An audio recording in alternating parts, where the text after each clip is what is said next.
네, 오늘 우리가 함께 묵상할 말씀은 사도행전 7장 1절부터 16절까지 함께 보시겠습니다. 사도행전 7장 1절부터 16절 말씀입니다.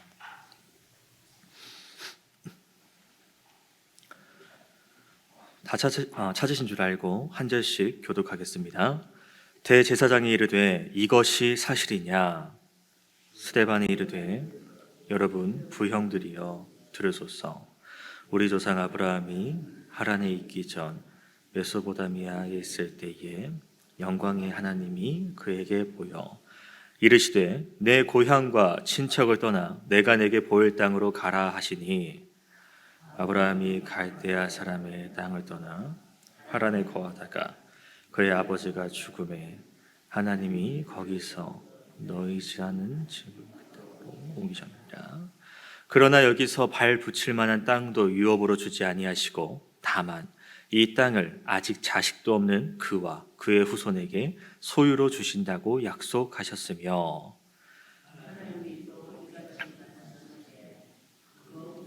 다른 땅에서 나그네가 되리니 그 땅 사람들이 종으로 삼아 400년 동안을 괴롭히게 하리라 하시고 또 이르시되 종 삼는 나라를 내가 심판하리니 그 후에 그들이 나와서 이곳에서 나를 섬기리라 하시고 할례의 언약을 아브라함에게 주셨더니 그가 이삭을 낳아 여드레 만에 할례를 행하고 이삭이 야곱이 우리 12조상을 낳느니라. 여러 조상이 요셉을 시기하여 애굽에 팔았더니 하나님이 그와 함께 계셔 그 모든 환난에서 건져내사 애굽 왕 바로 앞에서 윤총과 지혜를 주시매 바로가 그를 애굽과 자기 온 땅의 통치자로 세웠느니라.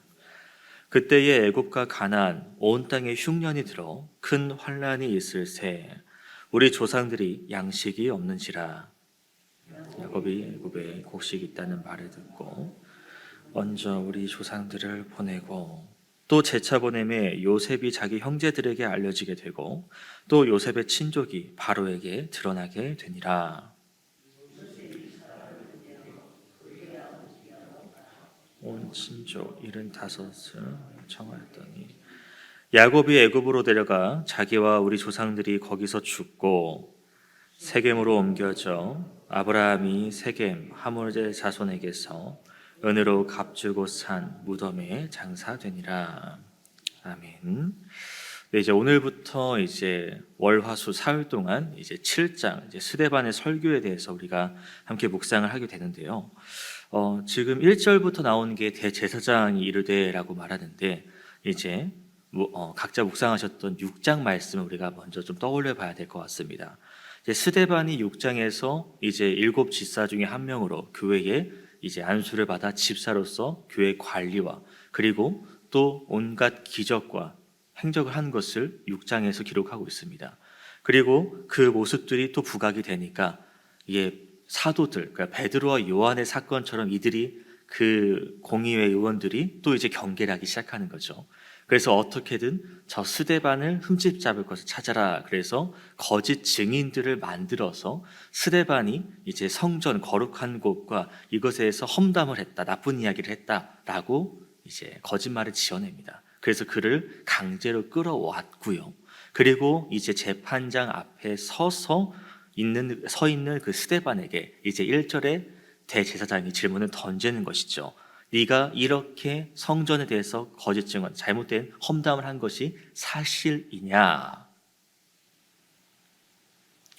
그래서 스데반은요, 그거에 대해서 이제 구약의 요약본이라고 말할 수 있겠죠. 그것을 이제 50절 정도에 걸쳐서 쭉 얘기를 하는데 이 스데반이 그들 앞에서 이 구약의 이야기를 한다는 것은 나도 당신만큼 성경을 잘 안다라고 얘기할 수도 있겠지만요. 이것을 달리 나쁘게 보면 지금 내가 잘못 전한 게 아니고 나 이렇게 성경 잘 알고 있는 사람이다. 누가 나에 대해서 거짓 증언한 것이다. 그러니까 이 상황을 피하기 위해서 이제 그 앞에서 내가 아는 지식을 이렇게 꺼내놓는 것이 아닙니다. 베드로와 요한이 이제 성령 충만해서 그들 앞에서 예수 그리스도를 증거했던 것처럼 이 스데반도 오히려 그 자리에서 그리스도를 증거하기 위해서 애썼다라는 것이죠. 그래서 그 믿음의 조상들이 나옵니다. 아브라함, 요셉, 모세, 다윗, 그리고 솔로몬. 그리고 그 인물들을 통해서 말하는 것은 결국 그리스도를 나타내기 위한 이야기들이라는 것이고, 그 인물들을 통해서 그리스도, 구약에서 그려져 왔던 그리스도가 이 땅에 오셨고, 그리고 그 인물들을 통해서 또 그리스도의 그런 모습들을 비슷한 모습 찾아내면서 이렇게 구약의 인물들도 그리스도를 드러내고 있고, 그리고 그리스도가 이 땅에 오셨고 이미 행적들을 보이셨는데 왜 종교 지도자란 너희들은 왜 이 예수를 여전히 믿음 없이 바라보고 있느냐? 되게 참 정말로 그 마음을 찌르는, 관통하는 그런 메시지를 전달한다는 것이죠.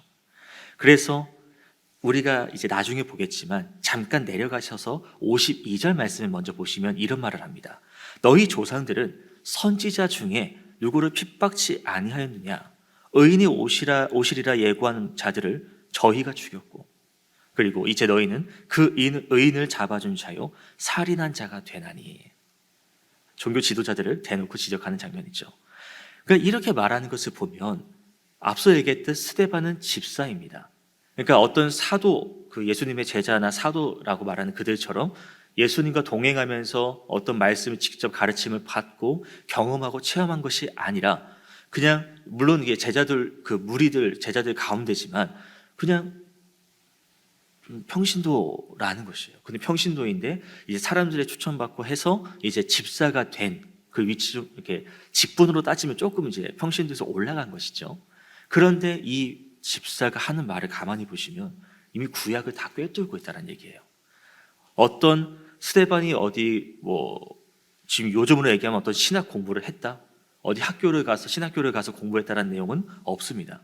그러니까 이것을 보면 이 사람이 얼마나 성경을 많이 알려고 노력했고 또 얼마나 깊은 지식을 갖고 있으며 그렇기에 그것에 대해서 내가 전한 것이 없다라는 것을 그 종교 지도자들 앞에서 담대하게 선포할 수 있다라는 것은, 이렇게 보면 스데반 집사는 이제 7 집사 중에 한 명이기도 하니까, 그러니까 뭔가 특별한 능력이 있다고도 생각할 수 있겠습니다. 하지만 그렇다기보다는요, 그만큼 이제 스데반 집사가 정말로 성경을 많이 읽었다라는 얘기겠죠. 그러니까 대조적으로 말하면 우리는 스데반 집사만큼 많이 말씀을 알고 그것을 성경의 맥을 잘 꿰뚫어서 이렇게 흐트럼 없이 잘 전할 수 있을까라는 것을 봐야 됩니다. 그러니까 스데반이 특별했다라기보다는 그게 특별해 보인다는 것을 반대로 말하면 내가 그만큼 안 한다라고도 볼 수 있겠죠. 그래서 어제도 이제 말씀을 잠깐 전했습니다만, 누군가 나에게 너는 왜 그리스도의 소망을 두고 있느냐? 너는 왜 이렇게 선과 의를 행하고 있느냐라는 그 질문에 대답을 할 준비를 하라고 베드로전서가 말하고 있지 않습니까? 그 말인즉슨 그만큼 내가 예수 그리스도를 잘 알고 있어야 하고 그 말씀을 잘 알고 있어야지 내가 이렇게 하는 것에 대해서 이게 하나님의 뜻이라서, 그리스도께서 내게 해주신 말씀들이 이렇게 있기 때문에 전할 수 있는 것이겠죠. 다시 말하면 그만큼 내가 말씀을 잘 알고 있어야 내뱉을 수가 있다는 것이죠. 그러니까 스데반도 그런 얘기인 겁니다. 말씀을 잘 알고 있기 때문에 전할 수 있었다는 것이고, 말씀에 대한 확신이 있었기 때문에 누군가 나를 핍박하고 나에게 험담을 하고 거짓 증언을 했다 하더라도 담대하게 주님께서 내게 주신 말씀을 전할 수 있었다는 것입니다. 그러니까 스데반이라서 가능한 게 아니라 평범한 우리도 충분히 가능한 그런 일들이라는 것이죠. 그러면 이 스데반 집사가 이제 구약을 쭉 이제 훑어내는데요. 먼저 아브라함을 얘기합니다. 그럼 그 아브라함을 이야기하면서 어떤 큰 두 주제를 꺼내는지를 이제 2절부터 함께 살펴보도록 하겠습니다. 먼저 2절을 보면 이제 우리 조상 아브라함이 하란에 있기 전 메소포타미아에 있을 때에 영광의 하나님이 그에게 보여.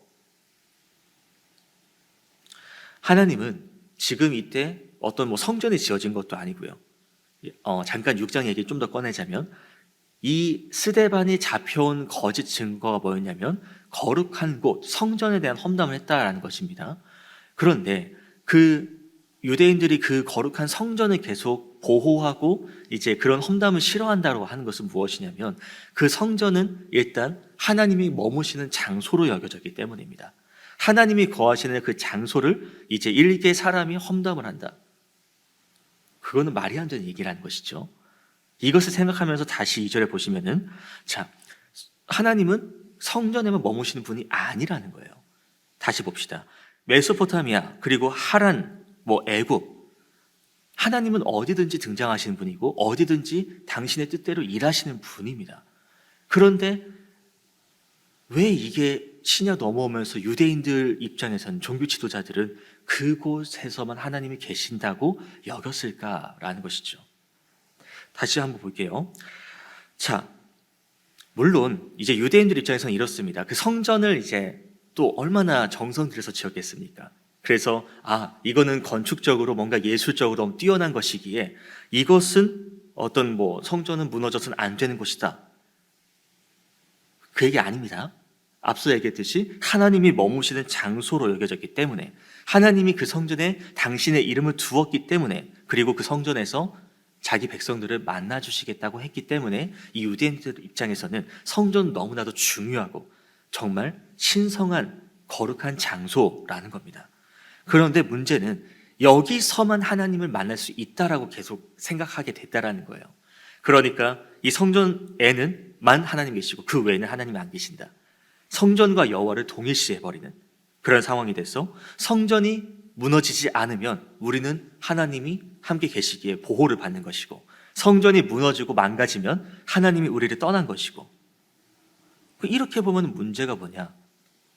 하나님이 성전이 있을 때만 힘을 발휘하신다라고도 볼 수 있는 거예요. 성전이 무너지면 우리도 다 무너지는 거니까 하나님이 힘을 발휘 못해서 우리가 적들의 침략을 받고 핍박을 받게 된다.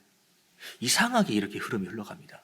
그래서 하나님께서 이제 그 스데반은 그렇게 성전에 대해서 민감하게 반응하고 성전이 잘못됐다는 건 아닙니다만 그 성전에 오해하고 있는 그들 앞에서 먼저 아브라함 이야기를 꺼내면서 하나님이 일하신 것을 봐라라고 얘기하는 거죠. 하나님이 그때 성전도 없었는데 일하신 장면이 나오지 않느냐? 아브라함이 하나님 먼저 믿은 것도 아닙니다. 하나님께서 아브라함을 찾아가셔서 하신 말씀이 뭐였다고요? 너는 내가 약속한 그 땅으로 가라. 너 친척 본토 그 고향집을 떠나서 내가 약속한 땅으로 가라. 명령을 하십니다. 하나님의 계획이 이루어지고 있는 부분이라는 것이죠.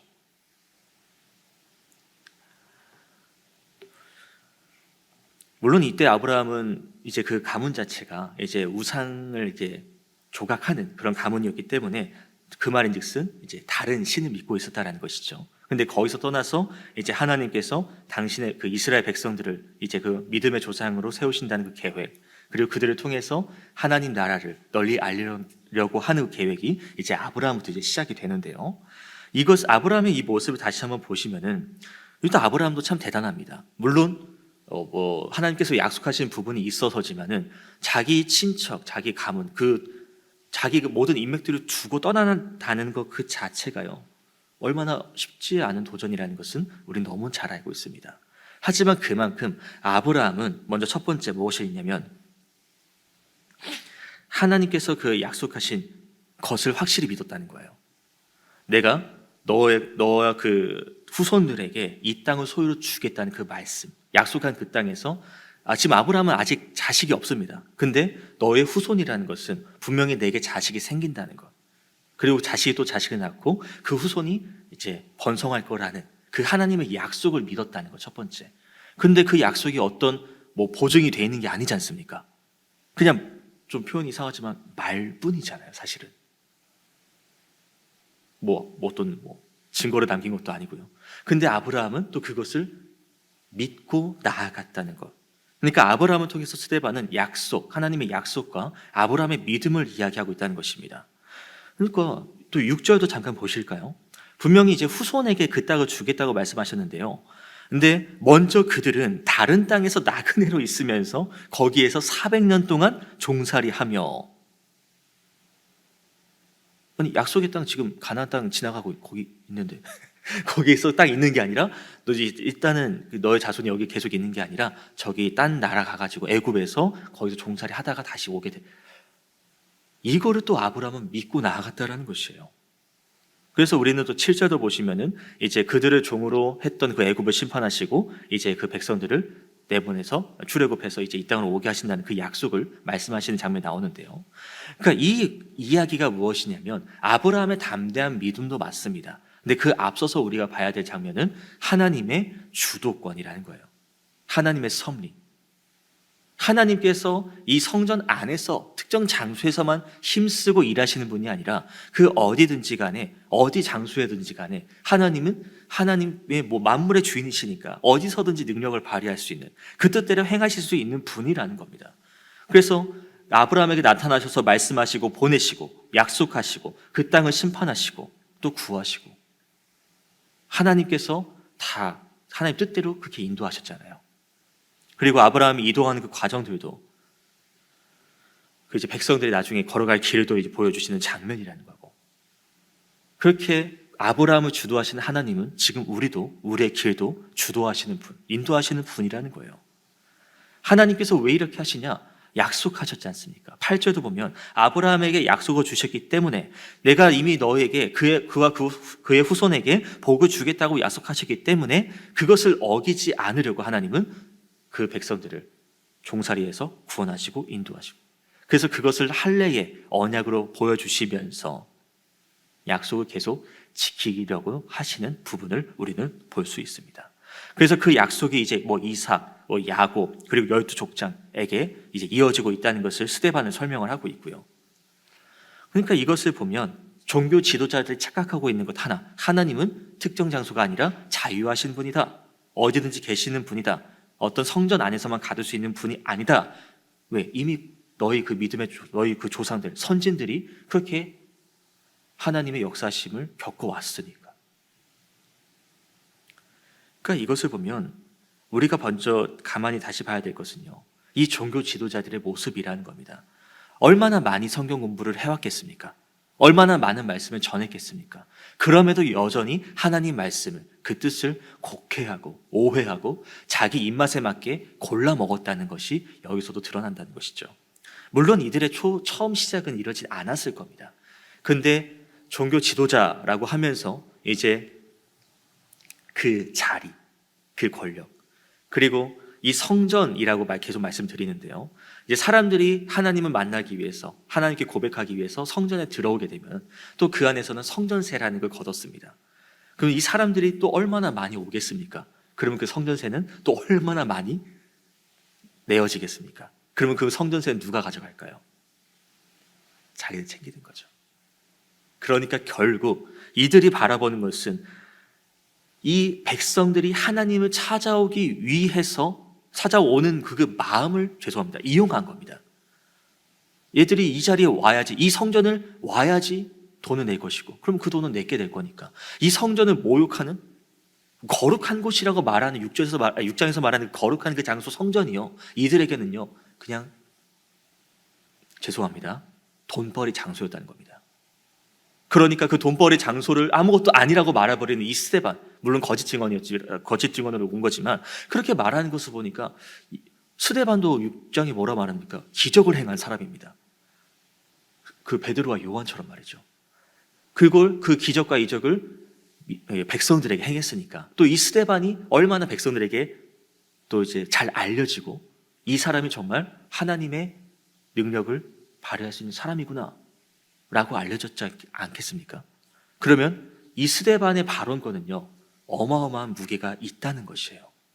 근데 그 사람이 나가서 백성들에게, 야, 성전에만 하나님 안 계시는 분이 아니야, 하나님 어딘지 계시는 분이야, 이렇게 말해버리면 이 종교 지도자들의 입장에서는 이제 선동이고 자기 수입원이 줄어들고, 그러니까 어떻게든 꺾어버려야 되는 것이죠. 그러니까 말씀을 잘 안다고 하는 사람도 이 욕심이 들어가니까, 그래서 예수님도 이들이 어떻게 했습니까? 분명히 알았을 겁니다. 처음에 언제입니까? 그 동방 박사들이 헤롯 왕을 찾아왔을 때 예수님의 탄생 장소를 알려준 사람이 이 종교 지도자들이지 않습니까? 그런데도 예수님 끝까지 부인하고 부정하고. 왜요?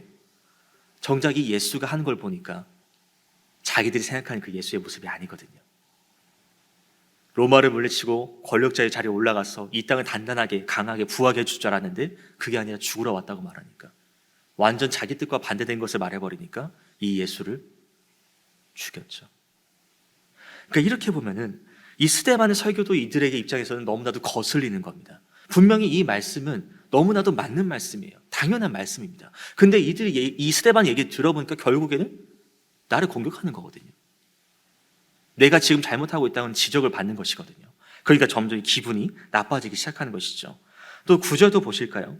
이제 스데반이 아브라함을 이야기하고 그 다음에 이제 스데반 이제 요셉을 이야기합니다. 이제 요셉 이야기도 이제 그 창세기 37장 부분이죠. 거기서 너무 잘하는 장면이에요. 이제 꿈을 꿔가지고 형들 앞에서 형들 나한테 절하는 꿈을 내가 꿨다. 또 다음에는 엄마 아빠 형들이 나에게 절을 했다. 이런 얘기를 하니까, 물론 이제 그 엄마가 다르죠. 엄마가 다르고 또 이제 아빠라는 사람은 너무 이 요셉만 예뻐하는 거예요. 일도 안 시키고 색도구만 입히고 하니까 이 형들 입장에서는 아니, 우리는 뭐 나는 아들 아닌가? 옷도 뭐 별로고 우리는 일만 시키고 있고 얘만 요셉만 너무 이렇게 어와둥둥 해주니까.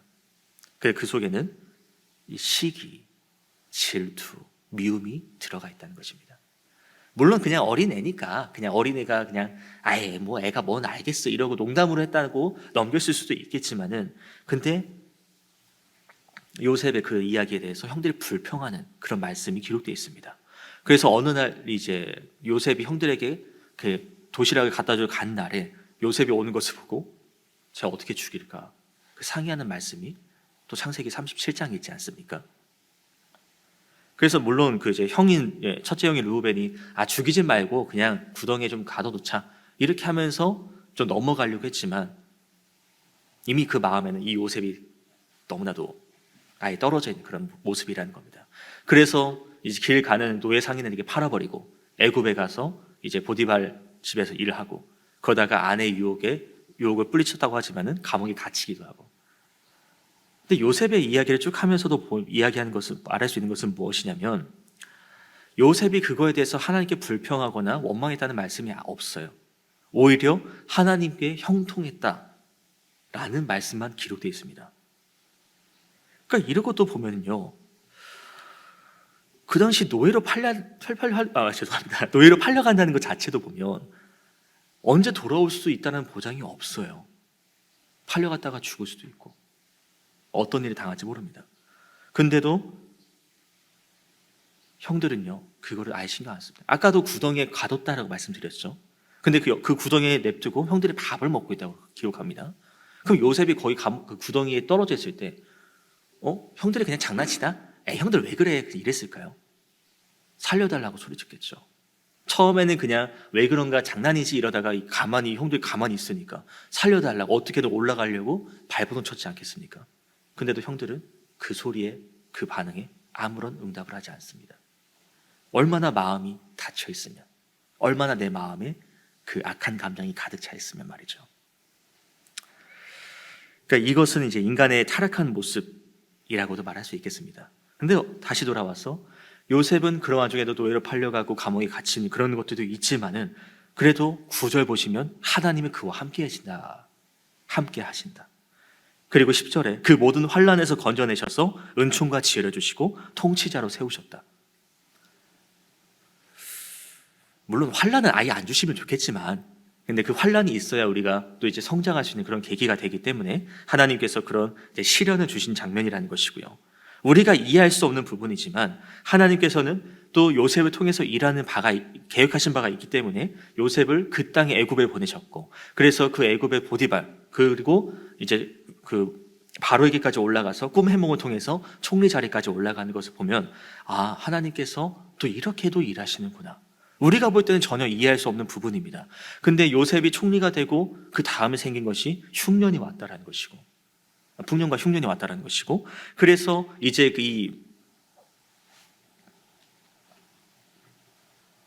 14절, 11절부터 14절 말씀처럼 이제 그 흉년이 들어가지고 이제 그 아버지, 그러니까 야곱과 이제 그 형제들이 이제 애굽으로 이주하는 장면들을 이제 보게 되면요. 이제 그곳에서 물론 이제 400년 동안 종살이를 하게 되지만 그 땅에서 나그네처럼 있게 된다는 하나님의 그 말씀이 지금 요셉을 통해서 이루어지고 있다는 것을 볼 수 있다라는 겁니다. 그러니까 우리가 이런 것을 보면 하나님의 인도, 어떤 그런 섭리가 내가 이해할 수가 없는 장면들이 너무나도 많다는 것이에요. 일로 가면 내가 볼 때는 막힌 길인데 하나님께서는 이쪽으로 가라고 말씀하시는 거예요. 그곳에서 우리는요, 이제 내 선택으로 할지 하나님의 선택으로 할지 이제 고민이 된다는 것인데, 근데 이 스데반의 이야기를 쭉 보게 되면 하나님 말씀대로 해야겠구나, 의심하지 않고 그 길로 나아가야겠구나라는 그런 다짐을 하게 된다는 것이죠. 스데반은 요셉의 인생 가운데 이제 그 하나님이 함께 하셨다. 근데 환란이 없는 것은 아니지만 환란 가운데서 건져내셨고 결국 그 환란을 통해서 총리 자리에 앉혔다. 이게 하나님의 방법이라고 한다면 우리가 지금 겪고 있는 그런 환란, 그런 실패, 어떤 역경 같은 것도, 그리고 성공까지도 그것 또한 하나님의 섭리 가운데 있다는 것을 우리는 기억해야겠죠. 그리고 그 뜻을 따라 나아가는 그런 삶을 살아야겠다는 것이고요. 그리고 이제 15절과 16절 보면 이제 요셉이 죽고 이제 그 가나안 세겜 땅에 묻힌다는 말씀이 되어 있는데요. 이 또한 하나님께서 그 믿음의 사람들을 약속의 땅으로 인도하신다는 그런 사실을 이제 보여주는 장면이라는 겁니다. 말씀을 정리합니다. 스데반이 말하는 이스라엘, 그 이제 조상들에게 행하신 그 하나님의 역사를 이제 쭉 이제 보고 있는데요. 하나님은 특정 장소에만 계시는 분이 아니라 모든 장소, 모든 순간에서 계시고 또 일하시는 분이라는 것을 알게 합니다. 그러니까 하나님의 계획 또 섭리는 계속 예전부터 지금도 우리에게 주어지고 있다는 것이고, 그 계획과 섭리는 모든 것이 다 이루어졌다라는 것. 그렇기에 우리는 그 하나님의 계획과 섭리를 믿고 따라가서 살아야 하는, 그 하나님의 통치를 받는 인생이 되어야 된다는 것을 깨닫게 합니다. 그렇게 우리가 봐야 될 것은 지금 삶 가운데에 나는 어떤 마음으로 살아가고 있는가를 살펴봐야 됩니다. 그 종교 지도자들처럼 처음 우리 믿음은 시작은 다 좋았겠다고 말하겠지만, 근데 어느 순간 그 믿음, 그 열정이 살짝 떨어지고 있지 않습니까? 믿음의 성숙함을 말하면 참 좋겠지만 이 지도자들처럼 뭔가 살짝 어긋나서 나를 위한, 하나님을 위한이 아니라 나를 위한 모습으로 말씀을, 믿음을 이용하고 있는 부분이 있다면 이 스데반의 설교를 다시 한번 되짚어 봤으면 좋겠습니다. 하나님께서는 어떻게 말씀하시는지, 어떻게 역사하시는지, 우리 인생을 위해서 하나님은 선한 계획으로, 선한 섭리로 인도하고 계시는데 그것을 내가 헤아리지 못하고 그저 내가 원하는 길로만 걸어가고 있다면 그건 죄송한 얘기지만 우리가 믿음이 많이 약해진 것은 아닌가, 그것을 보게 됩니다.